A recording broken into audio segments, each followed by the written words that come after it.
Chicken kurma எப்படி பண்ணுறதுன்னு பார்க்க போகிறோம். ஃபஸ்ட்டு அதுக்கு சிக்கன் எடுத்துகிட்டு நல்லா வாஷ் பண்ணிவிட்டு மஞ்சத்தூள், உப்பு, இஞ்சி பூண்டு பேஸ்ட்டு எல்லாம் போட்டு நல்லா பரட்டி வச்சிடணும். கொஞ்சம் தயிர் மிக்ஸ் பண்ணிக்கோங்க.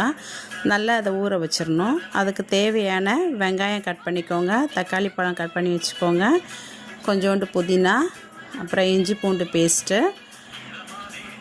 அப்புறமா மிளகாத்தூள், மஞ்சத்தூள், அப்புறமா அது தாளிக்கிறதுக்கு பட்டை, கிராம்பு, அந்த சீரகம், பெருஞ்சீரகம் எல்லாமே எடுத்து வச்சுக்கிட்டோம். ஒரு பாத்திரத்தை எடுத்துகிட்டு அதில் எண்ணெய் சேர்த்துட்டு தேவையான அளவு எண்ணெய் சேர்த்துக்கோங்க. அந்த கரம் மசாலா போட்டுட்டு வெங்காயம் போட்டு நல்லா வதக்கிக்கோங்க. நல்லா வதக்கி விட்டுடுங்க. அந்த வெங்காயம் நல்லா வதங்கி வரணும். அதனால் கொஞ்சம் உப்பு போட்டு நல்லா வதக்கிக்கோங்க.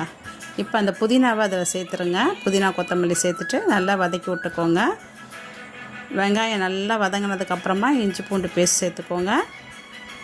இஞ்சி பூண்டு பேஸ்ட்டும் சேர்த்து நல்லா வதக்கி விட்டுறணும். அதுலேருந்து எண்ணெய் வெளியில் வரணும், அந்த அளவுக்கு நல்லா வதக்கணும்.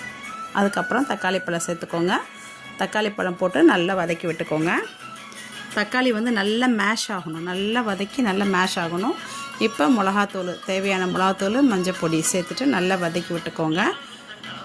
நல்லா வதங்கினதுக்கப்புறமா சிக்கன் நம்ம ஊற வச்சுருக்கோம் இல்லையா, அந்த சிக்கனை எடுத்து அதில் போட்டு நல்லா புரட்டி விடுங்க. நல்லா அந்த மசாலாலாம் உள்ளே ஏறுற அளவுக்கு புரட்டிட்டு அதில் நல்லா கொஞ்சம் தண்ணி சேர்த்துடணும். சிக்கனில் நல்லா வதங்கினதுக்கப்புறமா அந்த மசாலாலாம் போனதுக்கப்புறமா தண்ணி சேர்த்து நல்லா, ஏன்னா அது குருமான்றதுனால நம்ம தண்ணி சேர்த்துட்டோம். தண்ணி சேர்த்து நல்லா கிளறி விட்டுட்டு, இப்போ இந்த குருமான்றதுனால நான் ஒரே ஒரு உருளைக்கிழங்கு அதில் நல்லா தோல் சீவிட்டு கட் பண்ணி அதில் ஒரு உருளைக்கிழங்கு போட்டுக்கிட்டேன் சிக்கன் கூட. இப்போ நல்லா புரட்டி விட்டுட்டு ஒரு மூடி போட்டு மூடி வச்சுருங்க.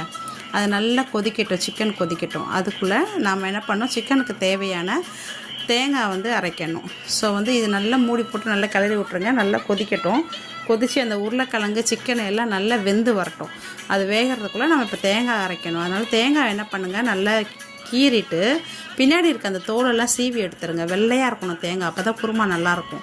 ஸோ தேங்காவை போட்டுட்டு அது கூட கொஞ்சோண்டு பொட்டுக்கடலை, அப்படி எல்லாம் தேவையில்லைன்னா உங்களுக்கு தேவைன்னா கொஞ்சம் முந்திரி பருப்பு கூட போட்டுக்கலாம். நம்ம போட்டுட்டு நல்லா அரைச்சிடணும். நல்லா மையாக அரைச்சிருங்க. அரைச்சிட்டு இப்போ நம்ம அந்த குருமாவில் சேர்த்துடணும். தேங்காவை சேர்த்துட்டு அது லேசாக அப்படி கொதி வந்தால் போதும். நம்ம அந்த ஸ்டேஜில் இறக்கிடணும். ஏன்னா தேங்காய் ஊற்றிட்டோன்னா குருமா ரொம்ப நேரம் கொதிக்கக்கூடாது. கொதிச்சதுன்னா நல்லா இருக்காது. ஸோ குருமாவில் அந்த தேங்காய் ஊற்றி நல்லா கிளறி விட்டுட்டு அந்த கொதி பபிள்ஸாக வரும்போது நம்ம ஸ்டவ் ஆஃப் பண்ணிடலாம். அவ்வளோதான் ஃப்ரெண்ட்ஸ், வாங்க சாப்பிட்லாம். தேங்க்யூ.